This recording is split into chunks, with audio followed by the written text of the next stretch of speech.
Hello students, good evening to all. मैं कनिका स्वागत करती हूँ आपका आज की क्लास पे।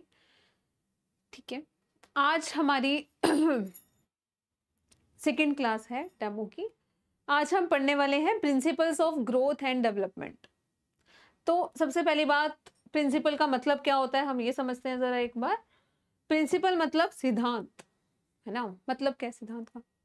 हम भी कुछ प्रिंसिपल्स के साथ लाइफ में यूज़ करते हैं, कुछ प्रिंसिपल्स को लेकर चलते हैं, है ना। हमारी कुछ कुछ फैक्चुअल बातें ऐसी, ठीक है ना। अब डेवलपमेंट अपने आप को समझाना चाहता है कि मैं कैसा हूँ, मैं किन चीज़ों को लेकर चलता हूँ अपने साथ। कुछ फैक्चुअल, कुछ फैक्ट्स हैं जो डेवलपमेंट के हैं, है ना। उसको समझने में हेल्प होगा। प्रिंसिपल्स मतलब हमारी हेल्प करेंगे डेवलपमेंट को समझने में, ठीक है। जैसे डेवलपमेंट कह रहा है कि मैं कॉन्टिन्यूस हूँ, ये बात हमें उसको माननी पड़ेगी, ठीक है जी। डेवलपमेंट कॉन्टिन्यूस है। डेवलपमेंट जनरल टू स्पेसिफिक है। बहुत सारे प्रिंसिपल हैं, आज हम उसको एक्सप्लेन करेंगे। जनरल टू स्पेसिफिक ही जाऊंगा मैं, ठीक है। स्पेसिफिक टू जनरल ही जा सकता, मैं इन प्रिंसिपल्स पर चल रहा हूँ, ठीक है। Principle is development is predictable. ये भी डेवलपमेंट का एक प्रिंसिपल है कि मैं प्रिडिक्ट कर सकते हैं मुझे आप, कुछ हद तक, पूरी भविष्यवाणी तो नहीं पर आप प्रिडिक्ट कर सकते हो। एक बचपन में एक बच्चा बड़े, उसकी कैचिंग पावर बड़ी अच्छी रही है तो हमें प्रिडिक्ट कर सकते हैं कि आने वाले टाइम में भी, फ्यूचर में भी वो उसकी कैचिंग पावर अच्छी ही रहने वाली है या बड़ा अच्छे से ग्रो करेगा वो, ठीक है। तो हम आज कुछ प्रिंसिपल समझेंगे जो हमारी हेल्प करेंगे डेवलपमेंट को और अच्छे से, डेवलपमेंट की और बेटर अंडरस्टैंडिंग होगी उससे हमारी। तो फर्स्ट प्रिंसिपल है हमारा प्रिंसिपल ऑफ कॉन्टिन्यूटी। क्या मतलब है कॉन्टिन्यूटी का? कॉन्टिन्यूस फंक्शन पढ़ा मैथ्स में? कॉन्टिन्यूस फंक्शन क्या होते हैं वो? वैसे ही रिलेट करके पढ़ते हैं ना, बताओ। प्रिंसिपल ऑफ कॉन्टिन्यूटी का मतलब है कॉन्टिन्यूटी है, कोई ब्रेक नहीं है ऐसे बीच में, ठीक है। डेवलपमेंट एक कॉन्टिन्यूस है, सबने पढ़ा है, माँ के गर्भ से लेके कब्र तक स्टार्ट हो जाता है ना डेवलपमेंट हमारा। क्या मतलब है? कल की क्लास में भी हम ये बात कर रहे थे कि जो डेवलपमेंट है, लास्ट वीडियो में भी हमने ये बात करी कि डेवलपमेंट की अगर हम बात करें, एक कॉन्टिन्यूस चलने वाली प्रक्रिया है डेवलपमेंट हमारी। हमने कल डेवलपमेंट का ग्राफ करा था ना, ठीक है। कॉन्टिन्यूस का मतलब क्या है? कॉन्टिन्यूस का मतलब जब माँ ने कंसीव किया, ठीक है, एक बच्चा अभी इस दुनिया में आया भी नहीं, एक सिंगल सेल से हमारी जिंदगी की शुरुआत हुई, तभी से हमारा डेवलपमेंट स्टार्ट हो गया। माँ के गर्भ के अंदर भी फिजिकल ऑर्गन्स तो डेवलप हो रहे हैं, है ना। बच्चा 1 मंथ का बेबी, 2 मंथ का, 3 मंथ का, ठीक है। बहुत सारे स्टेजेस हम प्रीनेटल स्टेजेस में जैसे पढ़ते हैं, है ना। कैसे एक सिंगल सेल से एक ह्यूमन बींग बन जाता है, ठीक है। फिटस में चिपक चिपक जाता है, कैसे हर एक चीज हम पढ़ते हैं, ठीक है।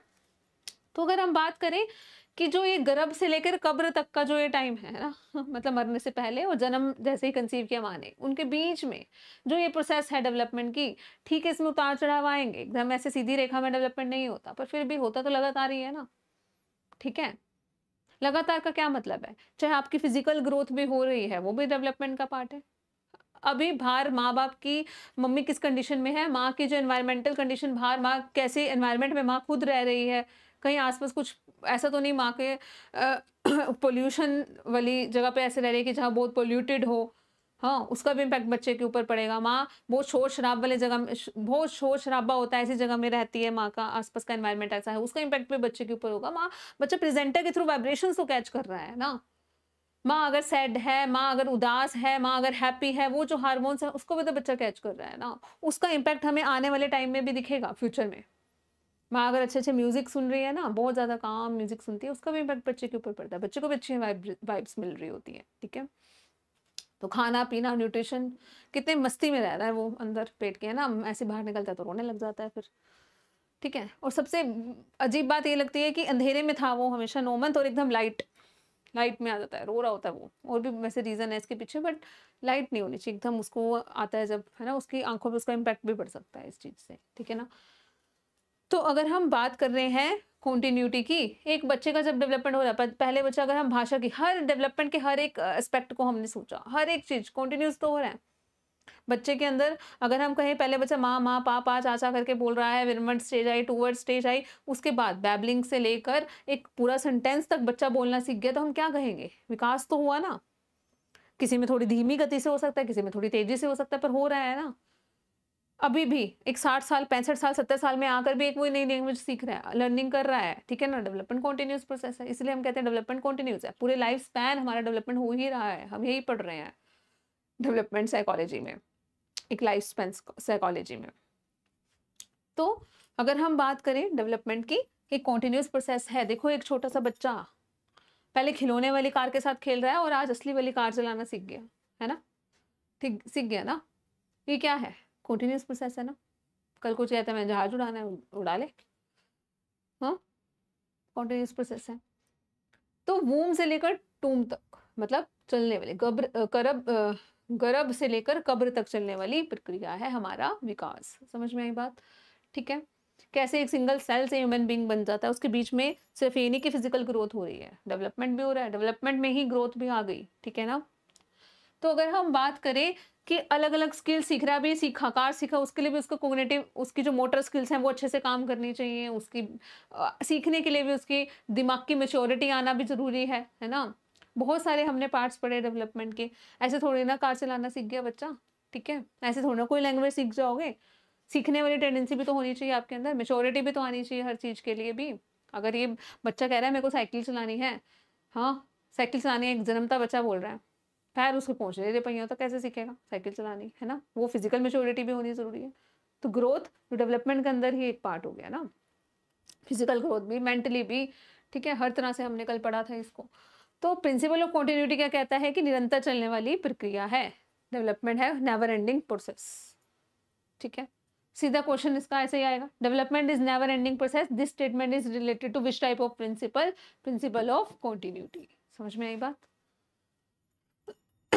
दूसरा अगर हम बात करें principle of proceeding from general to specific, इसका क्या मतलब है जी? जर्नल टू स्पेसिफिक का आम तो खास तक सिद्धांत।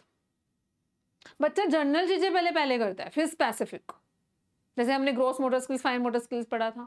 ठीक है, बच्चा आम चीजें, जैसे ये बच्चा देखो पूरी बॉडी का यूज कर रहा है, एक आम, ये कूदना ऐसे सीख जाएगा बच्चा।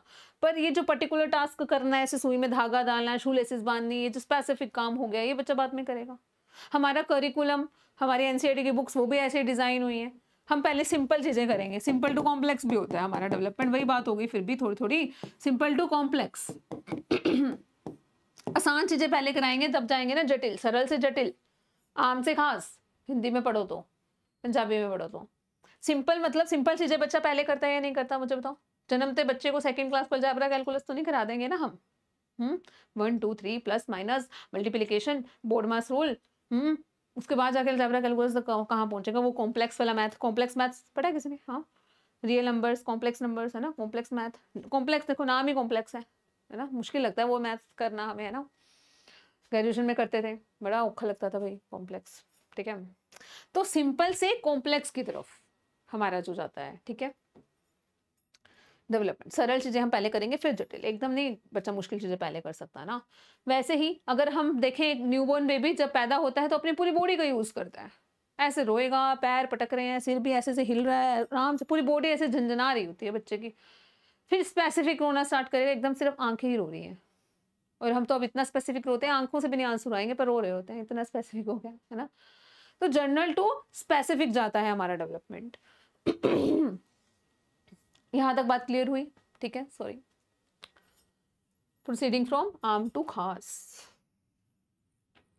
ठीक है, आम टू खास, यहीं से हम देखते हैं जी, दो तरह के स्किल्स भी पढ़ते हैं हम, एक तो ग्रॉस मोटर स्किल्स और फाइन मोटर स्किल्स, वो भी हमने पढ़ी मोटर डेवलपमेंट की। अगर हम बात करें, अगर मोटर डेवलपमेंट हो रहा है वो भी आम टू खास होगा, मोटर डेवलपमेंट भी पर्टिकुलर। ठीक है ना? बड़ी मांसपेशियों का यूज करना तो बच्चे को आ जाएगा, बड़ी मांसपेशियों का यूज करना, हिल रहा है, पूरी बॉडी यूज हो पा रही है जिसमें उसकी। भाला फेंकना बच्चा सीख गया पहले ही, पर पर्टिकुलर पेंसिल से लिखना जिसमें कोऑर्डिनेशन की जरूरत पड़ेगी, सिखाते हैं, ऐसे पकड़ता है बच्चा पेंसिल पहले, है ना? ये जो पर्टिकुलर टास्क करना है जिसमें इतनी कोऑर्डिनेशन की जरूरत पड़ रही है, स्पेसिफिक चीजें, ये बच्चा बाद में करेगा। ये क्या हो गया? स्पेसिफिक हो गया। ये क्या हो गया? ग्रॉस मोटर स्किल्स हो गई, राइटिंग हो गया, सुई में धागा डालना अभी हमसे भी नहीं डलता अभी तक, है ना? शू लेसेस बांधना, है ना, जिसमें फाइन मोटर स्किल्स हो गई है हमारी। पर जंपिंग हो गया। स्विमिंग क्या होगी बताओ? स्विम कर रहा है बच्चा तो भी तो देखो ऐसे करेगा ना स्विमिंग, पूरी बॉडी, बड़ी मांसपेशियों का यूज हो रहा है, इसमें भी बिग मसल्स का यूज हो रहा है, ग्रॉस मोटर स्किल्स में आ गया। ठीक है, फिर उसके बाद प्रिंसिपल ऑफ इंडिविजुअल डिफरेंसेस, ये सबसे इंपॉर्टेंट प्रिंसिपल है। प्रिंसिपल ऑफ इंडिविजुअल डिफरेंसेस मतलब डेवलपमेंट कह रहा है, विकास कह रहा है कि भी मैं ऐसे काम करता हूँ जी, ये मेरा प्रिंसिपल है ना? मुझे समझना चाहते हो? विकास कह रहे हैं इंडिविजुअल डिफरेंसेस होते हैं, आप इस दुनिया में पूरी लाइफ स्पैन, हमने कल क्या पढ़ा, हम एक पूरा लाइफ स्पैन ही पढ़ रहे हैं। डेवलपमेंटल साइकोलॉजी में क्या पढ़ रहे हैं, पूरे लाइफ स्पैन ही तो हम पढ़ रहे हैं ना। ठीक है, तो आप अब इस दुनिया में जब सबको देखोगे, ये दुनिया क्या एक जर्नी है, डेवलपमेंट को भी हम एक जर्नी की तरह देख सकते हैं। आप देखो बाकी लोगों से आप अलग दिखोगे कभी, है ना। देखो जी, अपने आसपास की दुनिया में विराट कोहली बने, ये क्रिकेट ही कर रहे हैं जी, है ना, क्रिकेट ही खेलते हैं, ये सिंगर ही बन पाए, ये डांसर ही बन पाए, क्यों, क्या रीजन है इसके पीछे। ये क्रिकेट नहीं खेल पाते, इसको नहीं पता वाइट बॉल क्या होती है ना, इसको नहीं क्रिकेट का ज्यादा नॉलेज। विराट कोहली नहीं गाना गा पा रहा, क्यों, इंडिविजुअल डिफरेंसेस क्यों है, क्या रीजन है इसके पीछे, हमारी हेरिडिटी, हमारा एनवायरनमेंट। ठीक है, जो जेनेटिक, जो जीन्स हमें मिले हैं, हमारा एनवायरनमेंट। अगर हम विराट कोहली की बात करें तो इनको अंडर 18 से खेल रहे हैं, तब से फेवरेट है मेरे तो अंडर 18 से खेलना इन्होंने स्टार्ट कर दिया, वहां पर भी खेले, 12 साल के थे तब से है हमारे फेवरेट, ये तो है ना, समझ में आ रहा है।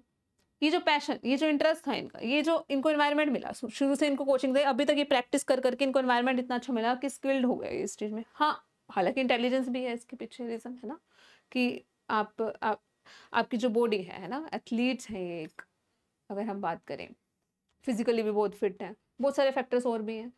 पर बात तो वही बात आ गई ना कि इंडिविजुअल डिफरेंसेस हमने देखने को क्यों मिल रहे हैं, क्योंकि डेवलपमेंट क्या है, हमारा हेरिडिटी एनवायरनमेंट की प्रोडक्ट है, बोलते हैं हम, ये चीज हम कल भी पढ़ रहे थे।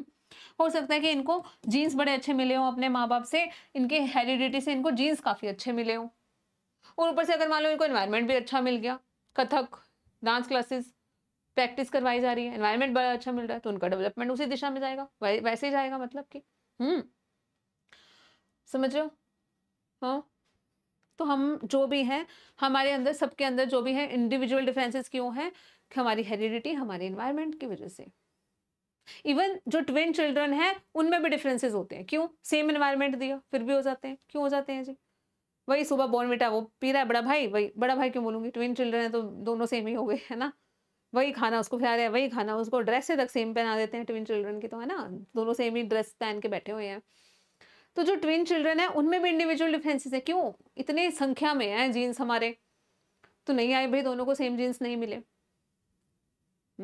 अगर सेम जीन्स नहीं मिले तो भी तो इंडिविजुअल डिफरेंसेस देखने को मिलेंगे या नहीं, हेरिडिटी तो बदल गई ना, हेरिडिटी से जीन्स तो दोनों को अलग आ गए। ठीक है, अब एक पेरेंट्स के 2 बच्चे थे, ठीक है ना, फादर मदर, उनको थी जी प्रॉब्लम, ठीक है ना, जैसे थैलेसीमिया जैसी प्रॉब्लम बहुत चल रही है, मदर को भी थैलेसीमिया माइनर, फादर को भी थैलेसीमिया माइनर। ठीक है, 2 बेबी गर्ल हुई उनकी, बेबी गर्ल 1, बेबी गर्ल 2। ठीक है, कहते हैं अगर थैलेसीमिया हो 25% चांस होते हैं मेजर होने के, 25% चांस होते हैं जी कि बच्चा बिल्कुल ओके, कोई जीन्स वो वाले नहीं आ पाएंगे, हमेशा तो नहीं ट्रांसफर होते हैं ना, हर एक ट्रेट, है ना, हम पढ़ेंगे हेरिडिटी और एनवायरनमेंट वाले चैप्टर में, बहुत सारे रूल्स होते हैं हेरिडिटी के, बहुत सारे लॉज हैं, पढ़ेंगे हम। तो 50% चांस होंगे कि माँ बाप की तरह ये भी क्या हो, माइनर ही रहे, है ना। अब इस बेबी गर्ल 1 में तो आ गया माइनर, कोई बात नहीं, अगर माइनर है थैलेसीमिया, लाइफ सर्वाइव कर लेगी, सर्वाइवल के चांसेस हैं। पर बेबी गर्ल 2, उसमें क्या आ गया, एक ही माँ बाप की संतानें हैं, चलो ट्विंस नहीं है तो एक ही माँ बाप की संतान, जीन्स तो अलग अलग मिल सकते हैं ना, ये होगी मेजर। अब हर 10 दिन, हर 15 दिन में ब्लड लगता है इसको, कितना मतलब बेचारी की कंडीशन खराब होती है, ये बताओ आप, क्यों, जीन्स करो, हेरिडिटी, समझ में आ रही है। तो पर सिर्फ हेरिडिटी भी नहीं कह सकते, दोनों का रिजल्ट है, हमारा जो डेवलपमेंट है दोनों का रिजल्ट है, हेरिडिटी और एनवायरनमेंट दोनों की प्रोडक्ट है, क्योंकि किसी में हेरिडिटी ज्यादा इंपैक्ट दिखाएगी, कभी कभी एनवायरनमेंट ज्यादा इंपैक्ट दिखाएगा, समझ में आ रही है बात। ठीक है, तो प्रिंसिपल ऑफ इंडिविजुअल डिफरेंसेस क्या कहता है कि सबके साइकोलॉजिकल कंडीशंस, किसी के एनवायरनमेंट, किसी को मेडिकल फैसिलिटीज, लर्निंग अपॉर्चुनिटी मिली है। अब आपने भी खेलना था क्रिकेट, आपको नहीं खेलने दिया गया, लर्निंग अपॉर्चुनिटी नहीं मिली, क्या पता आपके अंदर हो थोड़ा सा टैलेंट भी, है ना, वो ग्रो ही नहीं कर पाओगे आप, क्योंकि अपॉर्चुनिटीज मिल रही है नहीं, एनवायरनमेंट मिल रहा है या नहीं, बहुत सारे रीजन है इसके पीछे भी, इंडिविजुअल डिफरेंसेस के पीछे भी। ठीक है, आप अपनी क्लासरूम में आप टीचर बनोगे कल को, देखोगे ये चीज तो देखोगे, इंडिविजुअल डिफरेंसेस क्यों है, आपको पता होना चाहिए ना, हेरिडिटी एनवायरनमेंट की वजह से, इसलिए तो पढ़ रहे हो आप ये टॉपिक। ठीक है, समझ में आ रही है बात यहाँ तक होगी बात हेरिडिटी और एनवायरनमेंट की वजह से। अगर हम आगे बात करें प्रिंसिपल ऑफ यूनिफॉर्म पैटर्न और सीक्वेंस, इसका क्या मतलब है, जो प्रिंसिपल है विकास का सिद्धांत क्या कहता है कि मेरा जो पैटर्न है वो यूनिफॉर्म है, आप बॉम्बे, कलकत्ता, दुबई, हिंदुस्तान, पाकिस्तान, कहीं पे भी चले जाओ, ये जो पैटर्न है ना वो हमेशा क्या रहने वाला है, यूनिफॉर्म। पैटर्न का क्या मतलब है, सीक्वेंस का क्या मतलब है? हम्म हम्म जैसे कि अगर हम सीक्वेंस की बात करें कि जो ये स्टेजेस हैं, infancy stage, early childhood, letter childhood, ये जो ऑल ओवर डेवलपमेंट में हमारी जितनी भी स्टेजेस आ रही हैं, स्टेजेस वैसे अगर हम इसको बोले मतलब हर एक पड़ाव जो हमारी जिंदगी में आ रहे हैं, ठीक है ना। बच्चा पहले पैदा हुआ, उसके बाद क्या होगा, 2 साल का ही होगा, 3 का होगा, 4 का होगा, 5 का होगा, ऐसे तो नहीं आज हम 2 साल के हैं, कल 65 साल के, फिर 75 साल के हो रहे, फिर रैंडमली 50 साल के हो गए। सुबह उठा, हाँ मैं आज 50 साल का हूँ, क्या करूँ, कल तो मैं 3 साल का था, है ना, आज नहीं मैं काम पे आ सकता, आज मैं बुजुर्ग हो गया हूँ ऐसा तो नहीं ना। ये सीक्वेंस क्या है, वो तो सेम रहेगी ना, सबकी सीक्वेंस तो सेम ही है, हमारे यूनिवर्स में तो सेम ही है सबकी। हाँ, जवानी जन्म से लेकर मृत्यु तक ही हम जाएंगे, ऐसा तो नहीं मृत्यु से जवानी तक आ रहे हैं, मृत्यु से लेकर बुढ़ापा, जवानी, किशोर अवस्था, है ना, बाल्यावस्था, चाइल्डहुड तक, इन्फेंसी तक, फिर चलो जो बर्थ हो रहा है अब हमारा, है ना, ऐसा तो नहीं होता ना। ये सीक्वेंस क्या है वो फिक्स है, समझ रहे हो। पैटर्न क्या है, सीक्वेंस समझ में, ये सीक्वेंस है जो हमारी बर्थ वाली सीक्वेंस, बर्थ से लेकर डेथ तक वाली सीक्वेंस है, जो एज हमारी है जो, ठीक है। पैटर्न, ये पैटर्न भी सबका सेम ही है ना। अगर हम कह रहे हैं कि बेबी का जो हेड पे कंट्रोल करना बेबी सबसे पहले सीख रहा है, ये तो नहीं ना हमारे यहाँ पे इंडिया वालों का ही हेड गर्दन के ऊपर कंट्रोल करना पहले आ रहा है ना, पर जो बाकी मुंबई कलकत्ता वाले हैं उनके ऊपर उनका टो से लेकर हेड तक हो रहा है ना। चलना तो वो सीख गए, रेंगना नहीं सीख पा रहे हैं, वो अभी तक उनका डेवलपमेंट नहीं हुआ ना, सिर मटका के चल रहे हैं वो ऐसे ऐसे, पर चलना आ गया, इस पे कंट्रोल नहीं आया उनका, ऐसा तो नहीं होगा ना। ये पैटर्न भी तो सेम ही है, हालांकि वो हम प्रिंसिपल ऑफ डायरेक्शन में पढ़ेंगे, पर पैटर्न इन द सेंस कि सबके दूध के दांत ही पहले टूटते हैं जी, उसके बाद ही विजडम टूथ आएगा। ये तो नहीं ना कि आप में से कोई अभी यहाँ पर जो बैठे हैं कि आप कहो कि नहीं जी हमारे तो विजडम टूथ आ गया, पर दूध वाले दांत तो अभी हमारे आएंगे ऐसा तो नहीं ना, ये पैटर्न भी तो फिक्स ही है, समझ रहे हो। तो अगर हम देखें एम्ब्रियो स्टेज में हेड मतलब ऐसे नहीं कहेंगे डेवलप होता है, मतलब हेड के ऊपर कंट्रोल, वैसे तो अगर हम बात करें कंट्रोल करना, एक बॉडी तो बेबी की बन ही गई, पर कंट्रोल अपने यहाँ पर करना पहले सीखेंगे। गर्दन के बाहर हम बच्चे को पकड़ते हैं, फिर बच्चा जब रेंगता है, ये जो क्या बोलते हैं इसको पंजाबी में, जो हमारा रेंगने को रिड़ना है ना, रिड़ना बच्चा बाद में सीखेगा। रिड़ता भी है तो रिड़ता है तब उसको कुछ बोले कहाँ जाना, ऐसे पीछे से आवाज आई, साउंड ऐसे गर्दन हिलाने सीख जाता है, इसके ऊपर बैलेंस बनाना भी तो सीख रहा है ना, पहले तो ये बैलेंस बनाना सीखा बच्चा, है ना, ठीक है। ये पहले चलना सीख जाएगा, चलना तो बाद में आएगा, मतलब खड़ा होना तो बाद में आएगा ना। डेवलपमेंट को अगर हम समझे, हमारा डेवलपमेंट कैसे जाता है, डिपेंडेंसी टू ऑटोनॉमी, हम ये बोलते हैं कि जो हमारा डेवलपमेंट है वो क्या है, डिपेंडेंसी टू ऑटोनॉमी। क्या मतलब है इसका,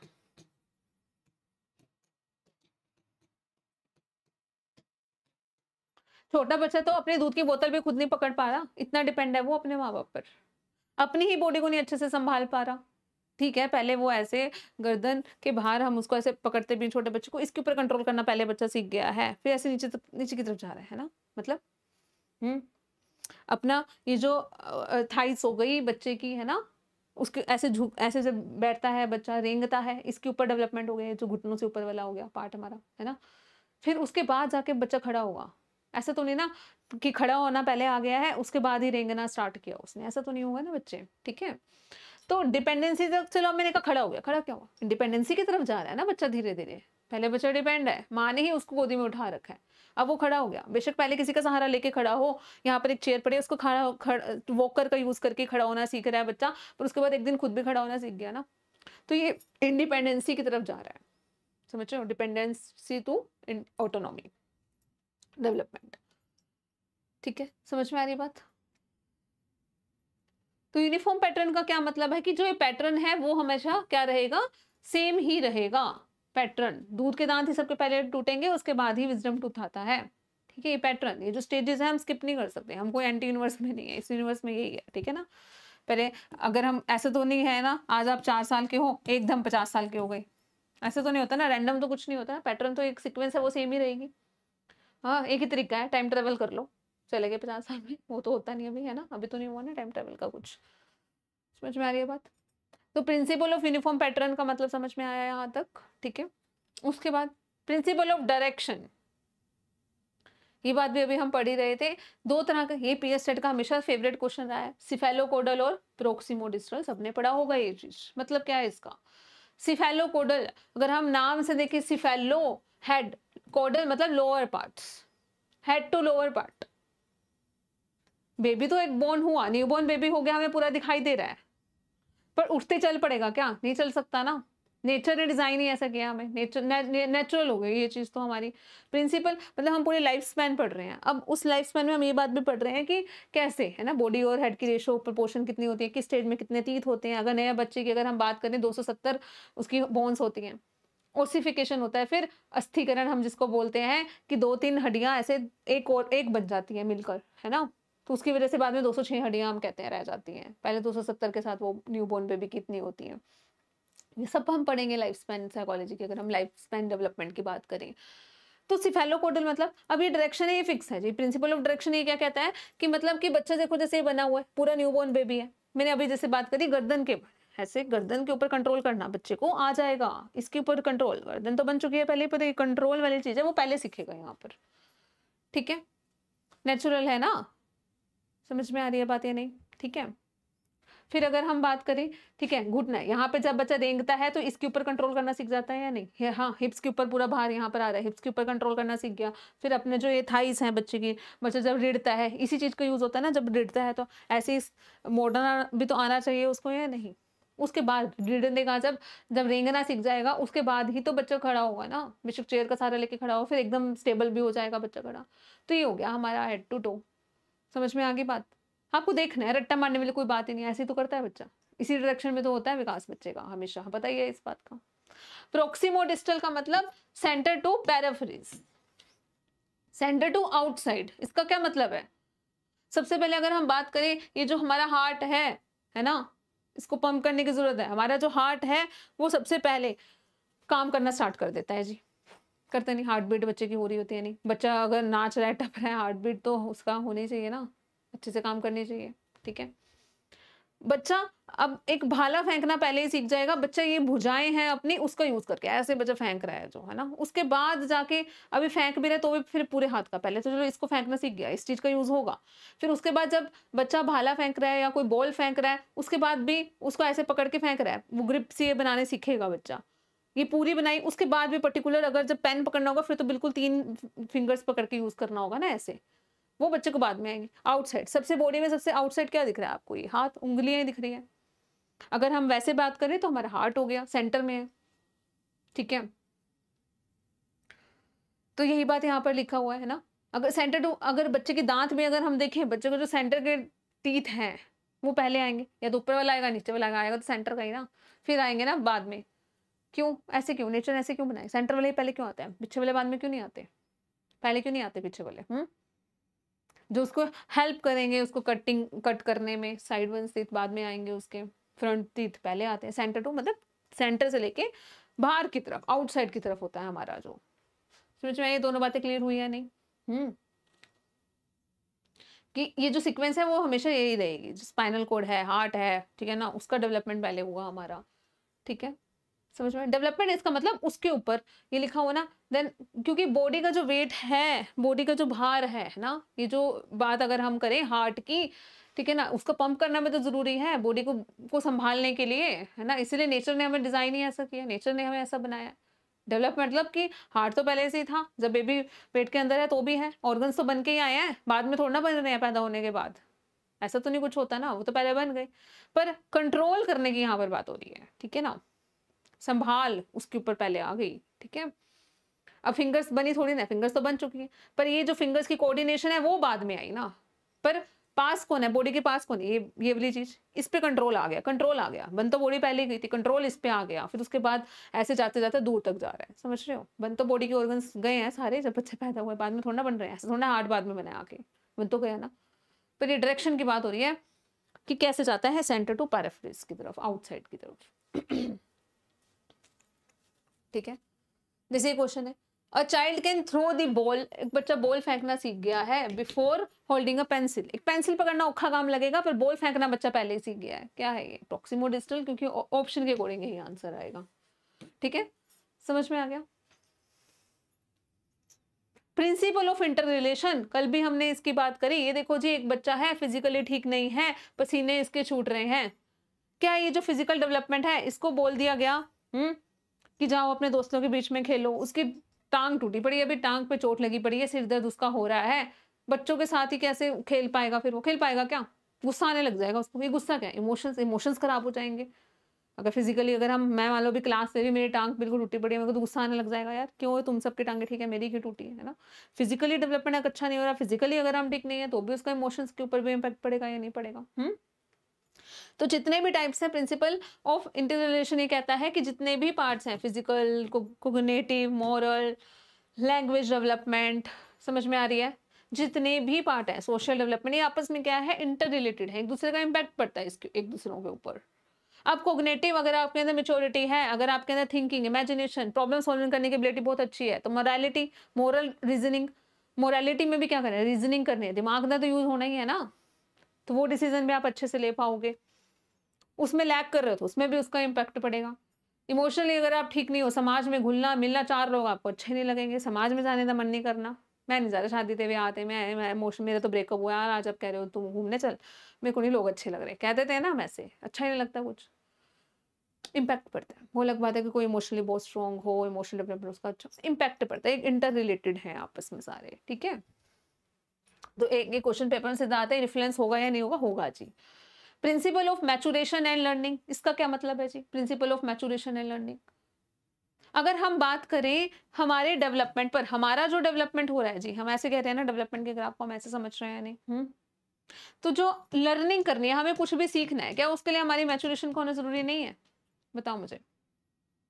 अगर हम फिजिकली भी बात करें, अगर हम मैच्योरिटी मतलब हमारी परिपक्वता, मैंने क्या कहा था कल, समझाया था, परिपक्वता जो आते आते ही आती है, ऐसे समझ सकते हो आप, परिपक्वता जो आते आते ही आती है। समझ पा रहे हो या नहीं?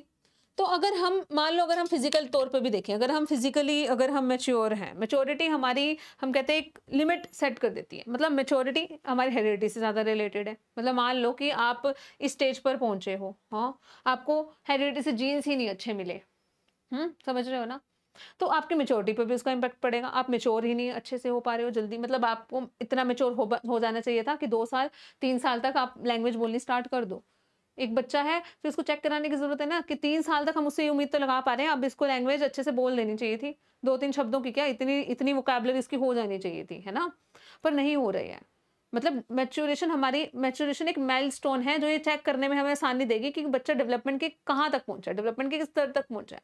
मतलब बच्चे को डेवलपमेंट डिले हो रहा है, कहीं न कहीं मैच्योरिटी लैक कर रहा है वो, है ना? अगर बच्चा नहीं बोल पा रहा, 2 साल का, 3 साल का बच्चा नहीं बोल पा रहा बिल्कुल भी, मैच्योर नहीं हुआ ना बोलने के लिए। फिर मैच्योर क्यों नहीं हो पाया? हेरिडिटी का भी ज़्यादा हो सकता है उसके अंदर। मैं ये नहीं कह रही एनवायरनमेंट को इग्नोर कर दो, हाइली रिलेटेड टू हेरिडिटी है ना? समझ में आ रही है बात? तो ये हम उम्मीद रखते हैं ना, या नहीं रखते बताओ? ठीक है? जैसे हमने बात की थी, कोई मिल गया, ऋतिक रोशन हो गया, नहीं हुआ था, वो मेंटली मैच्योर नहीं हुआ था। नहीं हो पाता ना, ठीक है ना? कहीं वो मेंटली मैच्योर नहीं हुआ था, तो डिसीज़न लेना, सही गलत की समझ, उसमें उसको दिक्कत आ रही थी कि क्या कैसे करना है, क्योंकि मेंटली मैच्योर नहीं हुआ वो, ठीक है? हज़ार कारण हो सकते हैं उसके पीछे भी। जीन्स का सबसे एक इम्पोर्टेंट बात हो गई जीन्स, क्या पता उसको अच्छे ना मिले हो। अब किसी को आगे एनवायरनमेंट भी ना अच्छे मिले हो, एनवायरनमेंट भी गलत रहा हो, उसका भी इम्पैक्ट पड़ता है बच्चे की लर्निंग पर भी, है ना? समझ में आ रही है? तो मैच्योरेशन और लर्निंग की अगर हम बात करें, अगर हमें कुछ सीखना है, मान लो फिज़िकली आप मैं अभी जैसे कल भी बात कर रही थी कि आप अगर फिज़िकली अगर हम बात करें फिज़िकली अगर आप मैच्योर नहीं हुए हो और आप कह रहे हो कि मेरे को तो जी ये सीखनी है साइकिल चलानी, और इतने से आप हो, इतने से बिल्कुल छोटे से, साइकिल ही नहीं बड़ी सीख पाओगे, ये लर्निंग भी नहीं हो पाएगी। दोनों एक दूसरे को इम्पैक्ट कर रही हैं। अगर हम समाज में जा रहे हैं, इंटरेक्शन कर रहे हैं एक दूसरे से, सोशल एक्सपीरियंस अगर हम ले रहे हैं, तो भी हमारी लर्निंग पे इम्पैक्ट पड़ रहा है, हम जल्दी सीख पा रहे हैं चीज़ों को, हम मैच्योर हो रहे हैं, है ना? समझ रहे हो बात को या नहीं? तो ग्रोथ एंड डेवलपमेंट की अगर हम बात करें, मैच्योरेशन और learning play an important role. एक बच्चे के डेवलपमेंट पे उसका बहुत इंपॉर्टेंट रोल है, ठीक है ना? अगर कहीं पर भी हम मैच्योरिटी लैक कर रहे हैं, तो हमारी लर्निंग में प्रॉब्लम आ सकती है। कहते हैं ना, कुछ सीखना है, अब उसके लिए तो मैच्योर होना चाहिए। मतलब मैं कहूँ कि एक 2 साल का बच्चा, मैंने कैलकुलस सिखाना है उसको, उसके अंदर नहीं इतनी मैच्योरिटी आई अब सीख पाए। हाँ, चलो ठीक है, जब उसकी यही बात वैसे प्यार से बोलते हैं, जो मैं अभी कह रही हूँ, है ना? कि एक टाइम पीरियड आएगा, 7 साल का 12 साल का रोज जिगाएँगे तब वो सीख जाएगा, अभी मैच्योरिटी नहीं आई उसके अंदर। क्योंकि डेवलपमेंट, यही तो बात पियाजे ने कही ना, जैसे-जैसे बच्चा मैच्योर होता है, ठीक है ना, उसका डेवलपमेंट होता है, उसकी लर्निंग होती है। ये पियाजे का पॉइंट ऑफ व्यू है, वैसे हम तो दोनों पर्सपेक्टिव से देखेंगे चीज़ों को, ठीक है? समझ रहे हो? तो जैसे अगर हम बात करें कोई भी चीज़, जैसे यहाँ पे लिखा है आपको अगर चलना भी है, इवन चलने के लिए भी तो चलने वाली मैच्योरिटी मैं कह रही हूँ पूरा लाइफ स्पैन है। इस स्टेज पे हम ये उम्मीद रख रहे हैं कि बच्चा अब चल पड़े, यहाँ पर उम्मीद रख रहे हैं कि प्यूबर्टी आ गई है, सेक्सुअल ऑर्गन्स मैच्योर हो जाने चाहिए हर स्टेज पर, है ना। आपको कभी इस पूरी लाइफ स्पैन मोरालिटी को लेकर इस डिसीजन लेने हो तो हम इतनी उम्मीद रखते हैं कि बच्चा अब ले पाएगा। चल छोटे बच्चे को तो लगता है कि रूल्स फिक्स हैं, हम नहीं बदल सकते रूल्स को, है ना। इंटेंशन नहीं समझ पाता बच्चा, मोरल डिसीजन लेने में उनको दिक्कत आती है ना। पर एक टाइम तक जब एडोलसेंस वाला हो गया 18 साल का 19 साल तक, तब तक उम्मीद रखते हैं ना कि हाँ अब इसके अंदर मोरालिटी आ जानी चाहिए, सही गलत की समझ आ जानी चाहिए। अगर तब भी नहीं आ रही, मैच्योरिटी लैक कर रहा है वो, है ना, उससे भी तो उसकी लर्निंग पे इम्पैक्ट पड़ेगा या नहीं पड़ेगा। सीखने के लिए भी तो मैच्योरिटी होनी जरूरी है। अभी मेरी क्लास कोई 5th क्लास का बच्चा समझ पाएगा कि मैं क्या पढ़ा रही हूँ? नहीं हुआ ना वो अभी इतना मैच्योर। हर चीज में देखेंगे, फिजिकली हो मेंटली हो, हर चीज में हमारी मैच्योरेशन भी हमारी लर्निंग को क्या करती है, इम्पैक्ट करती है। ठीक है, फिर उसके बाद हमने पढ़ा, ये सबसे इंपॉर्टेंट बात होगी, इस पे हम कल भी बात कर रहे थे, हेरिडिटी और एनवायरनमेंट की क्या है जी, प्रोडक्ट है डेवलपमेंट हमारा। किसकी प्रोडक्ट है? हेरिडिटी और एनवायरनमेंट की। मतलब कि बहुत सारी, जैसे ये देखो फोटो में एक मम्मा है, वो कह रहे nice to meet you, let's speak together. हम इंग्लिश करते हैं ना, इंग्लिश में बात करते हैं। बचपन से एक माँ ने बच्चे के सामने हमेशा इंग्लिश बोली, वो खुद इंग्लिश की टीचर रही है मान लो, है ना, और बच्चे को शुरू से इंग्लिश वाला माहौल दिया है, ऊपर से कॉन्वेंट स्कूल में बच्चा पढ़ा है ना। तो इंग्लिश लैंग्वेज को लेकर जो उसका डेवलपमेंट अच्छा होगा या नहीं होगा बताओ, क्योंकि इन्वायरमेंट बड़ा अच्छा मिला उसको। अगर उसको हेरिडिटी भी बड़ी अच्छी मिली, क्योंकि मम्मी भी इंग्लिश वाली जो जीन्स है ना, हो सकता है ये चीज हो, क्यों नहीं सकती, क्योंकि जीन्स में भी तो आ जाती है ना कई चीजें हमें। मेरी मम्मी ये काम किया करती थी, मेरी मम्मी इस चीज में बहुत अच्छी थी, वो जो ब्यूटीफुल से जीन्स है वो हमें मिलके कभी कभी गलत भी मिल जाते हैं जीन्स हमें, है ना। तो जेनेटिक्स भी ऊपर से एनवायरनमेंट भी, दोनों चीजें बहुत अच्छी से मिली है, तो वो भी डेवलपमेंट को इम्पैक्ट करेंगी, समझ रहे हो। चलो हेरिडिटी ना भी अच्छी मिली होती, पर एनवायरनमेंट शुरू से इंग्लिश वाला, वो भी इंपॉर्टेंट रोल अदा करता है उसके डेवलपमेंट पर वही एक बच्चा है, ठीक है, उसको शुरू से मान लो जीन्स भी ठीक मिल गए हो, उसको ज्यादा अच्छे ना मिले हो पर एनवायरनमेंट मिला बहुत पुअर। एनवायरनमेंट कैसे मिला कि शुरू से ही गालियों का माहौल है घर में, गाली के बिना तो कोई मम्मी नहीं पापा ऐसे मिले कि गाली के बिना बात नहीं कर रहे हैं मान लो, या कोई भी आस पड़ोस दादा दादी कोई भी, है ना, या फिर ऐसी लैंग्वेज यूज करते हैं, इंग्लिश तो दूर की बात की पूरे प्रॉपर एक लैंग्वेज भी ढंग से नहीं बोलते वो, ठीक है। तो बच्चे को उसके ऊपर इम्पैक्ट होगा या नहीं होगा? बिल्कुल होगा जी। इंग्लिश का अगर उसको एनवायरनमेंट शुरू से नहीं मिला, हम तो वैसे भी कहते हैं ना इंग्लिश मूवीज देखो, इंग्लिश वाला एनवायरनमेंट हो, शुरू से इंग्लिश में बात करो, बड़ी जल्दी सीखोगे आप, है ना। तो क्यों कहते हैं ये चीज? बताओ। तो हमारी एनवायरनमेंट से ही तो हमारा डेवलपमेंट पर इम्पैक्ट पड़ रहा है, हमारे हेरिडिटी और एनवायरनमेंट दोनों की ही प्रोडक्ट हैं। हम कोई भी बहुत सारी डिबेट चल रही हो, पर हम किसी एक एस्पेक्ट को पीछे नहीं कर सकते कि सिर्फ एनवायरनमेंट का हेरिडिटी का नहीं है। हालांकि ये डिबेट का विषय था, हमेशा से बहुत डिबेट हुई है। अगर आप लाइफ स्पेन साइकोलॉजी पढ़ो तो हेरिडिटी एनवायरनमेंट डिबेट हम पढ़ते हैं। जैसे जेबी वॉटसन हो गए, वो तो एनवायरनमेंट को ही ज्यादा फोकस देते हैं। वॉटसन फादर ऑफ बिहेवियरिज्म, वो कहते हैं कि कोई मर्जी जीन्स हो, नहीं जी बस एनवायरनमेंट हमें शुरू से ऐसे देना, हम सिखाएंगे, है ना, पढ़ेंगे हम आगे सब थ्योरीज में। तो हेरिडिटी और एनवायरनमेंट की क्या है, हम प्रोडक्ट हैं। अगर आपको मिला है पुअर आपको अगर मिला है हेरिडिटी बहुत बेस्ट मिली है, गुड हेरिडिटी, आपकी हेरिडिटी क्या है, हेरिडिटी क्या है? हेरिडिटी से जीन्स मिले हैं बिल्कुल गुड, बढ़िया वाले अच्छे ब्यूटीफुल जीन्स मिले हैं आपको, ठीक है ना। पर एनवायरनमेंट क्या मिल गया आपको? एनवायरनमेंट मिल गया पुअर, ठीक है, मैं बात कर रही हूँ ना, मतलब बीज तो बड़ा बढ़िया है, जिस बीज ने ट्री मिलना था हमने एनवायरनमेंट ही नहीं अच्छा दिया, बन पाएगा क्या पौधा? जो उसका पोटेंशियल था, जो उसको बनना चाहिए था, जिस ऊंचाई तक बनना चाहिए था, मतलब एक मैं बात कर रही हूँ संभावना की, पक्का नहीं हम कहेंगे कि हेरिडिटी तय कर ही देगी, विल नहीं लगाएंगे, विल इतना पहुंच पाएगा बच्चा, पक्का नहीं पहुंच सकता है। अगर हेरिडिटी है तो हेरिडिटी अगर अच्छी मिली है, जीन्स अच्छे मिले हैं तो पहुंच सकता है। बट अब वो काम हम टीचर्स का भी है, हम बच्चों को बड़े अच्छे हेरिडिटी बहुत अच्छा मिला है, अब आप जाओगे बच्चों को पढ़ाओगे तो हमें तो देखना है ना, हमें बच्चों को क्या करना है, नरिश तो करना है, नरिश तो करना है हमें, और क्या करना है बच्चे को, उसको उसके फुल पोटेंशियल तक पहुंचाने की हमें कोशिश करनी है।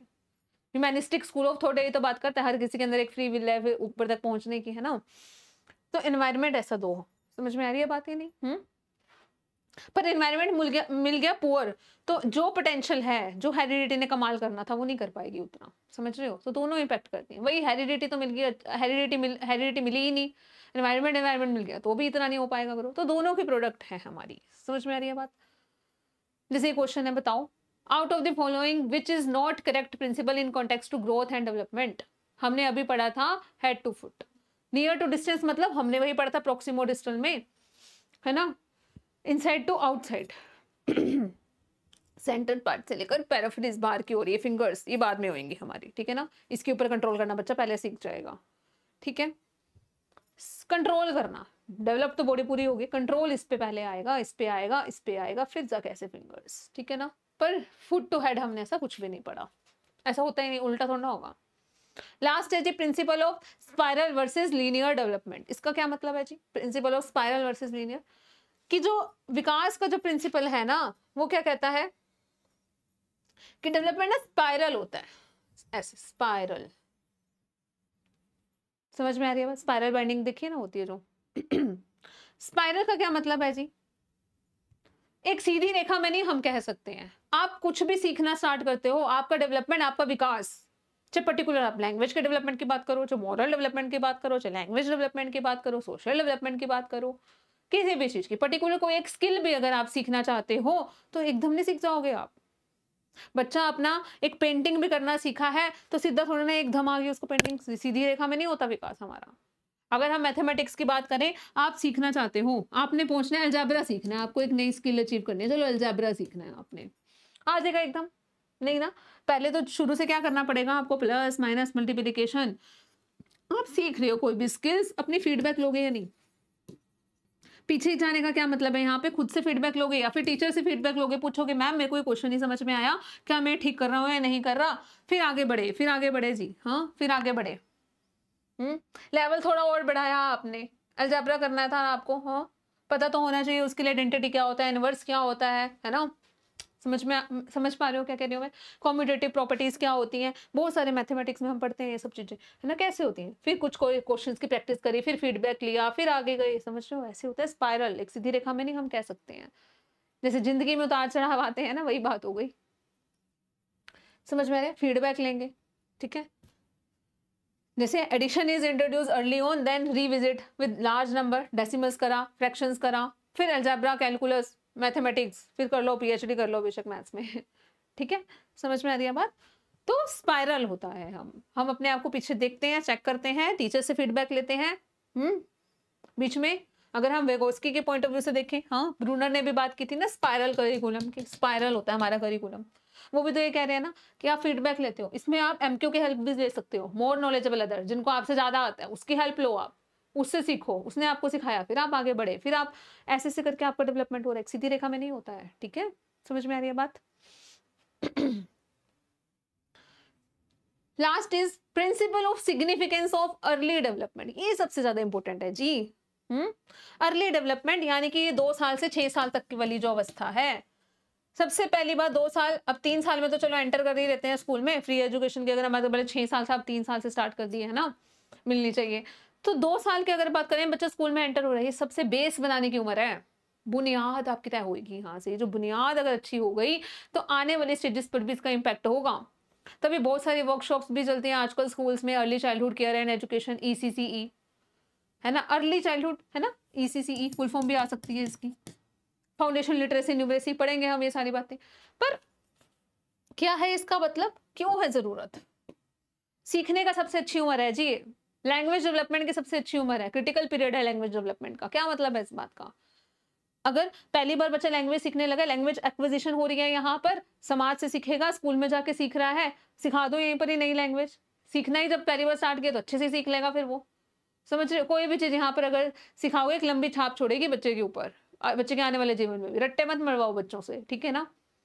ये नहीं कि 1 नंबर लिखा, नीचे कॉपी पे ना 1 उतार ले, 2 लिखा 2 उतार ले, 3 लिखा 3 उतार ले, ऐसे नहीं पढ़ाना। खेल खेल में सिखाओ।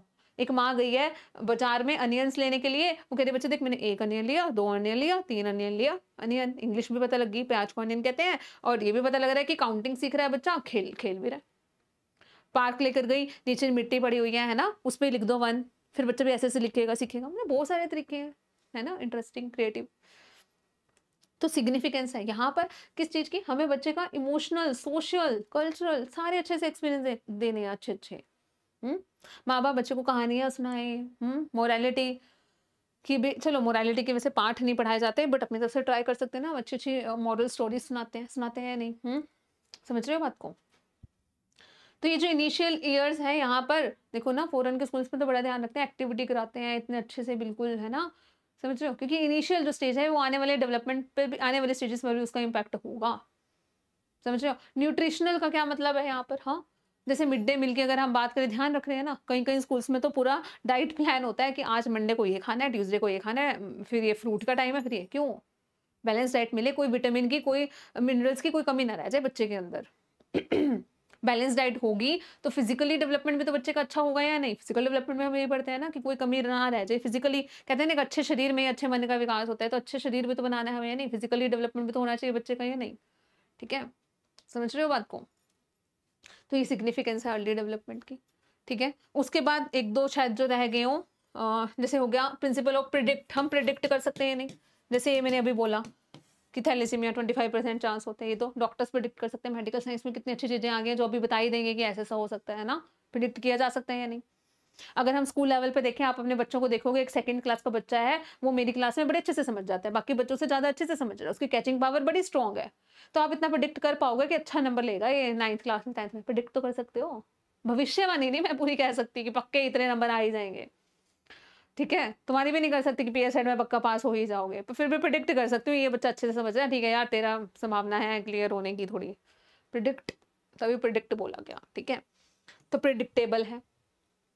ठीक है, जैसे अभी मैं कह रही थी, ये चीज भी प्रिडिक्ट हम कर सकते हैं नहीं? 2 साल में बच्चे को भी इतना बोलना चाहिए, इतना अनुमान लगाया जा सकता है या नहीं? अगर हम इतना प्रिडिक्ट कर पा रहे हैं, फिर अगर हम उस स्टेज पे पहुंचे और देखा कि बच्चा अब 2 साल में है और बोलना भी नहीं स्टार्ट किया, मुंह बैबलिंग तक भी नहीं बच्चा कर पा रहा, हाँ, डेवलपमेंट डिले हो रहा है कहीं ना कहीं, मेच्योरिटी नहीं आई बच्चे के अंदर अभी। क्यों नहीं आई? क्या रीजन है? चेक कराओ डॉक्टर से। फिर समझ में आ रही है बातें नहीं? तो प्रिडिक्ट कर सकते हैं हम। समझ में आ रही है बात? प्रिंसिपल ऑफ इंटीग्रेशन वो रह गया ना, इंटर रिलेटेड एक होता है इंटीग्रेशन। इंटीग्रेशन क्या होता है? अगर हम मैथमेटिक्स से समझे इंटीग्रेशन, इंटीग्रेशन क्या होता है? मैं कह रही हूँ ए टू बी फंक्शन की इंटीग्रेशन करनी है जी, इसका क्या मतलब होता है? पढ़ा कभी किसी ने मैथ्स में? वही बात है ये भी, बस एरिया अंडर द कर्व, है ना, फंक्शन की इंटीग्रेशन करो, वही बात है यहाँ पर भी कि small small small small units, छोटे छोटे छोटे छोटे पार्ट से अगर हम बात करें, एक सिंगल यूनिट की तरह जब कोई चीज काम करेगी, मैं और ये हर चीज में, चाहे हम मोटर डेवलपमेंट की बात करें, लैंग्वेज डेवलपमेंट की बात करें, ठीक है ना, हाँ, पार्ट से होल जा रहे हो, बेशक हम होल से पार्ट जा रहे हो, कैसे, क्या मतलब है इसका? एक जब हम बात कर रहे हैं कि एक बच्चा है वो खेल रहा है यहाँ पर हमारे सामने, बिल्कुल खेल रहा है, पहले वो क्या कर रहा है वहां पर, वो क्या कर रहा है? इंटीग्रेशन काम कर रही है नहीं? एकीकरण का सिद्धांत क्या कह रहा है कि मैं एकीकरण के साथ काम करता हूँ। प्रिंसिपल ऑफ डेवलपमेंट विकास एकीकरण का सिद्धांत है। एकीकरण मतलब कि जब वो कर रहा है उसकी हैंड मूवमेंट्स भी हो रही है, लेग्स मूवमेंट भी हो रही है, आई और हैंड का कोऑर्डिनेशन भी हो रहा है, जब वो खेल रहा है, वो पर्टिकुलर कोई टास्क वो जो कर रहा है उसके अंदर, मान लो वो साइकिल चला रहा है तो भी, है ना। तो ये क्या है? इंटीग्रेशन, इंटीग्रेटेड होकर चीजें सारी काम कर रही है। समझ में आ रही है बात? ठीक है, लैंग्वेज पहले क्या कर रहा है बच्चा? बाबा पापा, फिर वन वर्ड, फिर पूरा एक एकीकरण, पूरा एक सेंटेंस बोलना सीख गया बच्चा। ठीक है, समझ में आ रही है? एकीकरण समझ में आ रही है। और हम अगर वैसे देखें, मतलब जब सारी चीजें छोटी छोटी चीजें मिलकर एक सिंगल यूनिट की तरह काम करेंगी, एकीकरण का मतलब वही इंटीग्रेशन से समझ सकते हो, मैथ्स वाली, है ना, यही तो होता है। छोटे छोटे पार्ट्स को मिलाकर टोटल इंटीग्रेशन जब हम करते हैं, एरिया अंडर द कर्व। समझ में आ गया? तो ये और भी है, थोड़े फैक्चुअल बातें हैं डेवलपमेंट को लेकर, और डेवलपमेंट के ये प्रिंसिपल्स हो गए हमारे। ठीक है, तो कैसी रही आज की क्लास बताना मुझे एक बार जरा। ठीक है students, thank you so much देखने के लिए क्लास।